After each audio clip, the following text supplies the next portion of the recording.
Hi everybody, welcome back to the kitchen. This is Flower Ridge Homestead. So today we're going to be making some beef stew for dinner, and I thought I'd bring you along with me just to show you what I'm doing. So it's very simple. Beef stew is very simple. I've got some beef. I put in a little bit of a dry gravy mix just to give it some extra flavor. We have some mushrooms. And today we have onions and carrots. That's it. Oh, I'm going to put bay leaf in there as well, and a little bit of flour. So let's take a look. So we'll just get started on the beef first, because that's the easiest part, the quickest part.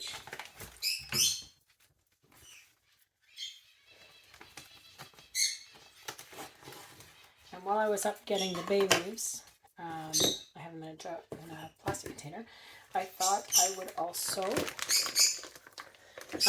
get some garlic in there too. Oh, looks like it's still a little bit frozen. Let's get this separated. Yeah, just a little tiny bit frozen in the middle. That's okay. Just want to separate the cubes out. Okay, so we want to add a little bit of flour. Maybe about a third of it. Give it a mix. And this is going to help mix the gravy.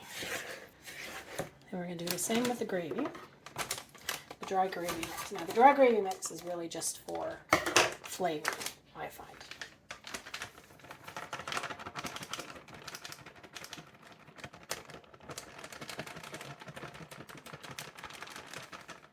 And then what I'll do with the rest of this is I'm actually going to store it in a mason jar. And then that can go back on my pantry shelf. So give this a little stir again.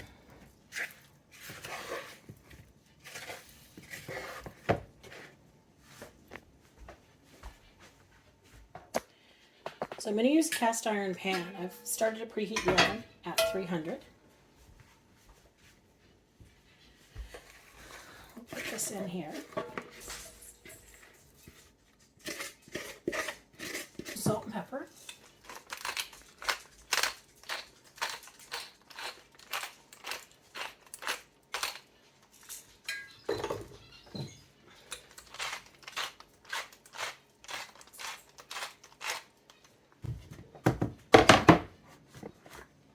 Oh, and I want to put the,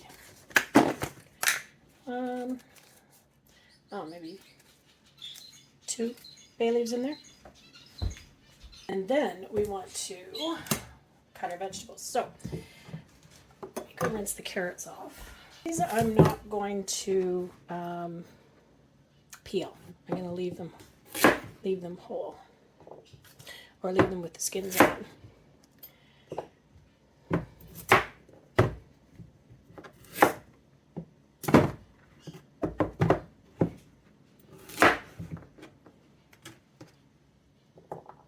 Okay, and then I'm just going to give them a little bit more surface area, but bigger chunks instead of going straight up and down.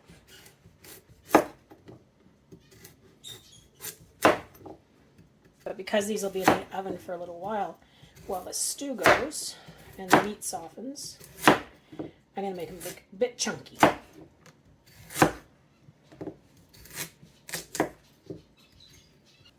Right, I'll pop them in the pan.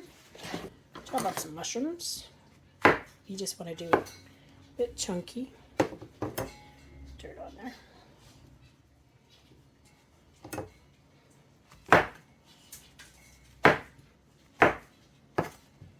What you want to do is you want to cut your vegetables into what they call a rustic size.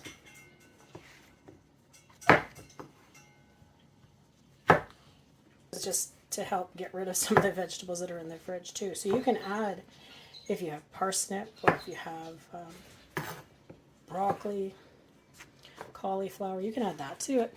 Doesn't matter, you can add whatever you want to your own stew. Some onions. Now I might only add one. Let's see how it looks.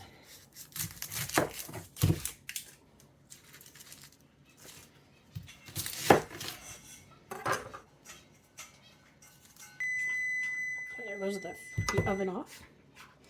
Now the onions I'm just going to do chunky. Again, a little bit rustic. Yeah, I think I will only add one.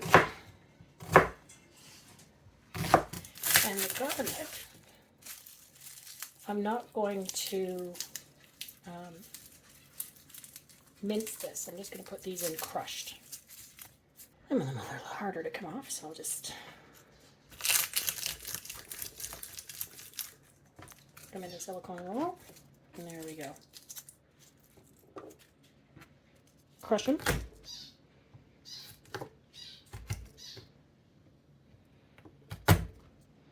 And then I'll put these in the pan as well.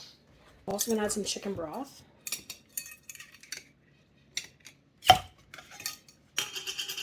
Let's go over here.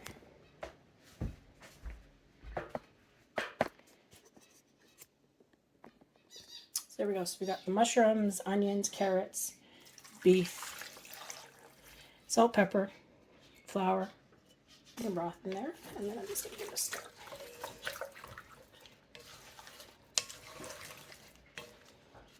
Oh, good. Looks good like this. What do you say it cooked? Now, so at this point, you can also put a little bit of wine in there, and that would give it a nice rich flavor as well. I'm just going to use the chicken broth, and we'll go from there. So I'm going to put this in the oven.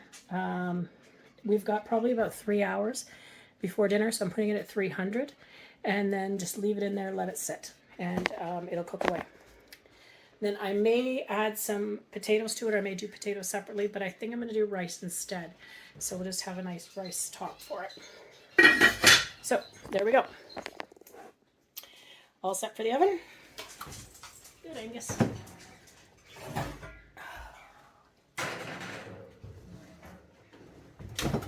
And it's in. So let's see what it looks like. Hey guys, so it's been about an hour for the stew to start cooking, and it is smelling amazing in here.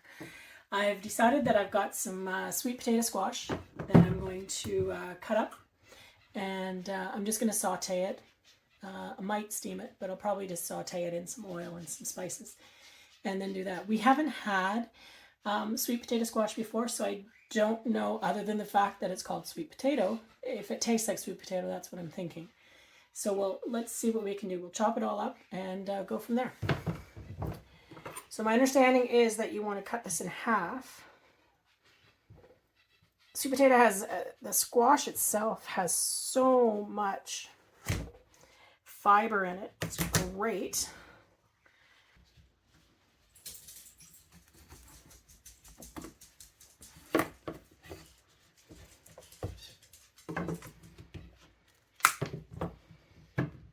There we go. So that's in. So we want to take the seeds out.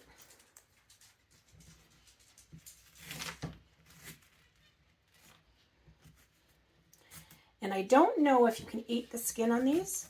Somebody can tell me, yes or no. I looked several different places online, and nothing talked about peeling them.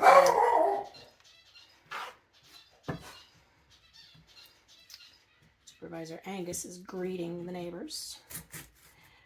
Nothing talked about peeling them, but just to be on the safe side, I think I will. I'll just take the skin itself off. All right, so I've got a different couple ways to try it. We'll try it this way.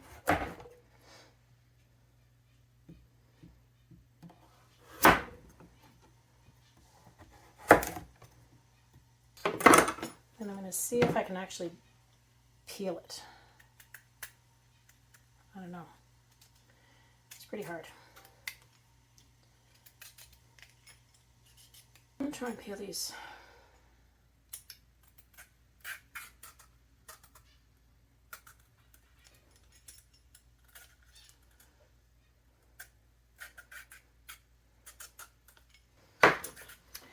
And I'm just going to put them in the bowl of water.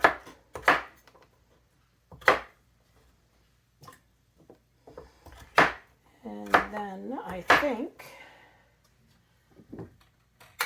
I will turn on the kettle.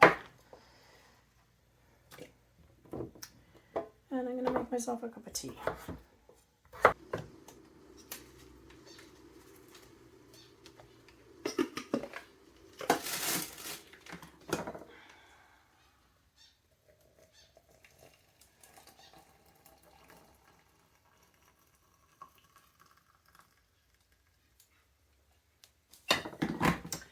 a nice hot cup of tea.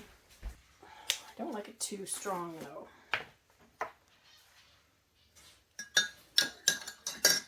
And just sugar. I'll give that a minute while we finish with these.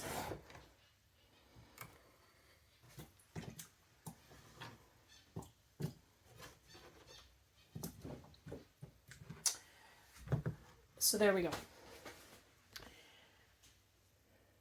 Squash in a bowl, hot water. Or cold water. Oh my gosh. And that's that for now. So I am going to have my cup of tea. My smart cow.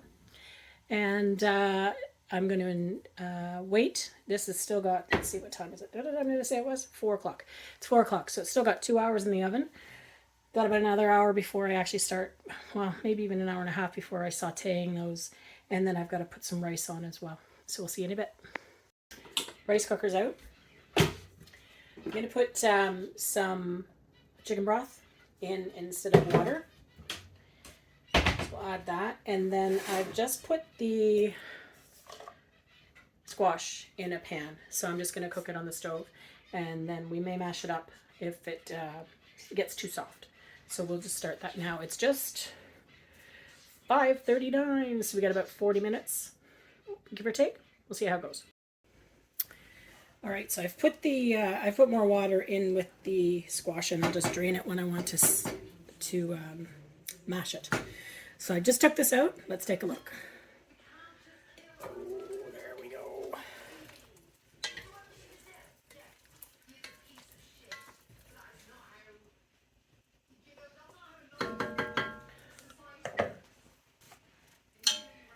Small piece.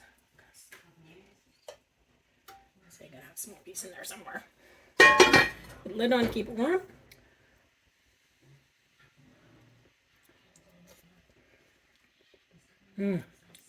Fall apart tender. Can't wait, and I'll show you what it looks like when I get it all on the plate.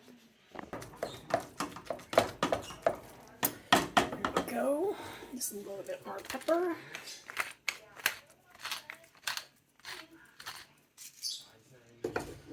And we're all set. So just wait for Cecil.